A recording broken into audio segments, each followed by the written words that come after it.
It is the late 1970s, and America is hurting. Unemployment lines stretch around city blocks. Factories are shutting down. Families are losing homes.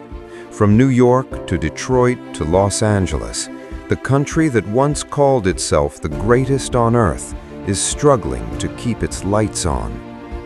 But drive into Miami, Florida, and you would think you had entered a completely different world. The money here is obscene. New buildings are rising from the ground overnight.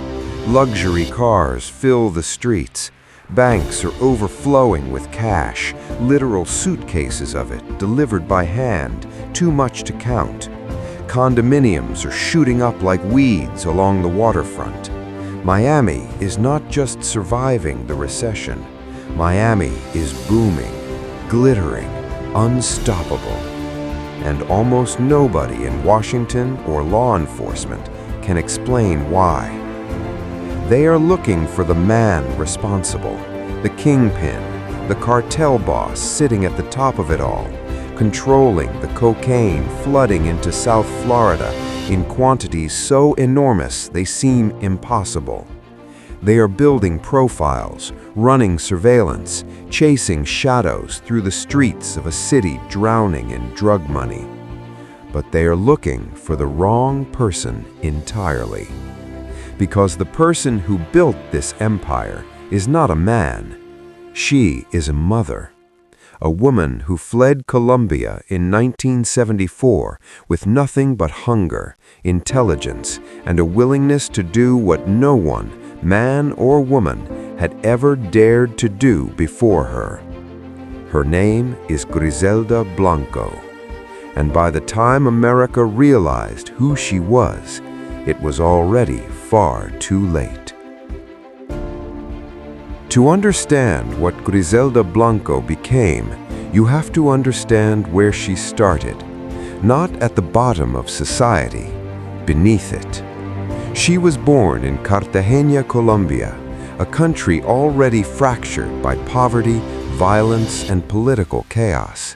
There was no safety net, no second chances, no system designed to catch a girl like her if she fell.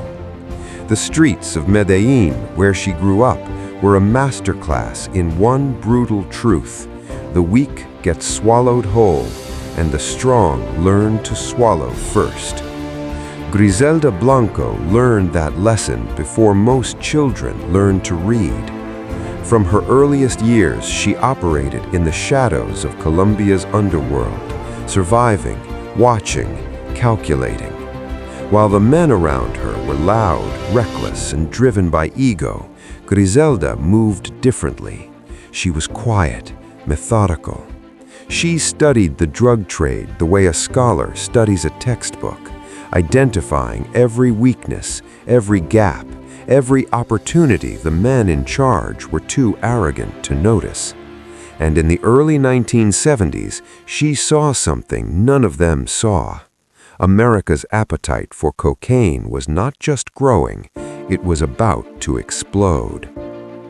In 1974, she fled Colombia and arrived in the United States not as a refugee, not as a victim, but as a woman with a plan.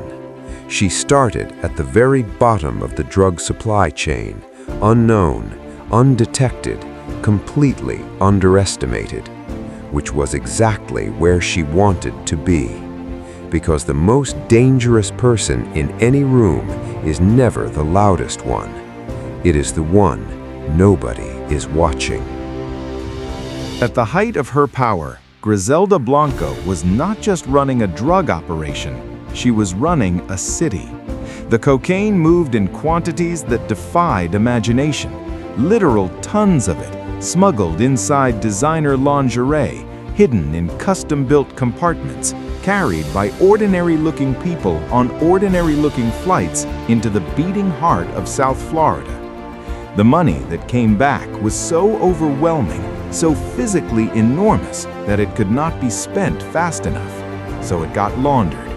It went into banks. The banks loaned it to businesses. The businesses built condominiums. The condominiums changed Miami's skyline so rapidly that longtime residents would walk streets they no longer recognized, entire neighborhoods rising from nothing, seemingly overnight, built brick by brick on cocaine money that the system happily absorbed without asking a single question. Griselda Blanco did not just profit from Miami, she constructed it. But every empire built on cocaine is also built on blood, and Griselda Blanco spilled more of it than almost anyone in the history of American organized crime. Over 200 murders ordered.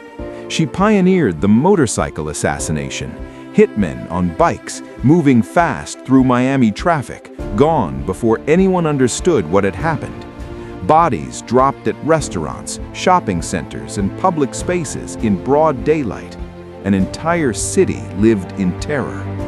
And while Miami bled, Griselda Blanco went home, to her children, to her household, to the completely ordinary domestic life she maintained as a cover so flawless that law enforcement spent years hunting a ghost they could not even properly describe. The most dangerous woman in America was hiding in plain sight, right where she had always been. Ronald Reagan had seen enough. By the early 1980s, South Florida had become something that no American president could ignore. A city openly at war with itself, drowning in cocaine money and hemorrhaging lives at a rate that shocked even the most seasoned law enforcement veterans. Reagan declared war on drugs and sent the full force of the federal government crashing into Miami like a tidal wave. Agents flooded the streets, arrests came fast and easy, but the one person they wanted most, the woman at the center of everything, remained untouchable for over 10 years. Then, finally, after more than a decade of relentless investigation, prosecutors believed they had her. The evidence was overwhelming, the witnesses were lined up, and the charge waiting for Griselda Blanco was not just serious, it was terminal. Under the Super Kingpin Act, she faced a sentence that law enforcement officers described in chillingly simple terms. A pine box sentence. You go in, you never come out. Everything was in place, the case was airtight, and then, in one of the most jaw-dropping collapses in the history of American criminal prosecution, it fell apart completely. Not because of a legal technicality, not because the evidence disappeared, but because Jorge Ayala, Griselda's own #1 hitman, the prosecution's star witness, the man whose testimony was supposed to seal her fate forever, began making phone calls from prison to secretaries inside the state attorney's office. Romantic phone calls. The scandal exploded across the front page of the Miami Herald. Staff were fired, careers were destroyed, Ayala's credibility was annihilated, and the prosecution's entire case collapsed into embarrassment overnight. Deals were made, and Griselda Blanco, the woman who should never have seen daylight again, walked away with 10 years. 10 years for 200 murders. June 2004, the prison gates opened and Griselda Blanco walked out. Every law enforcement officer who had spent years, in many cases entire careers, hunting her, stood watching in disbelief. Not just at the sentence, not just at the 10 years that somehow covered 200 murders and a billion-dollar empire, but at what came next. She was deported to Colombia immediately, and every single person who knew her name, who understood what she had done and who she had destroyed, believed the same thing without question, that the moment her feet touched Colombian soil, she was already dead. The enemies she had made over 30 years of ruthless, merciless operation were too many and too dangerous.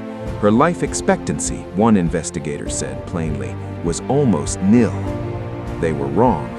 She simply disappeared. No body, no confirmed sightings, no intelligence reports, no intercepted communications. The woman who had outmaneuvered the DEA, the FBI, Miami Metro Police, and the full force of the Reagan administration's war on drugs vanished from the face of the earth as quietly and completely as if she had never existed at all.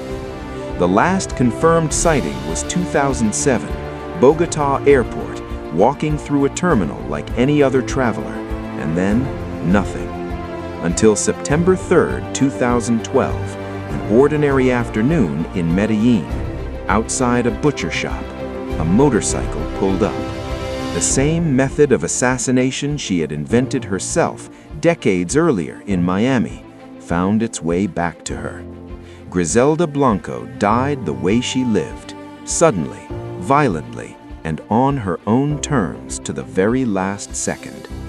The godmother was gone, but Miami, the city she built, remains.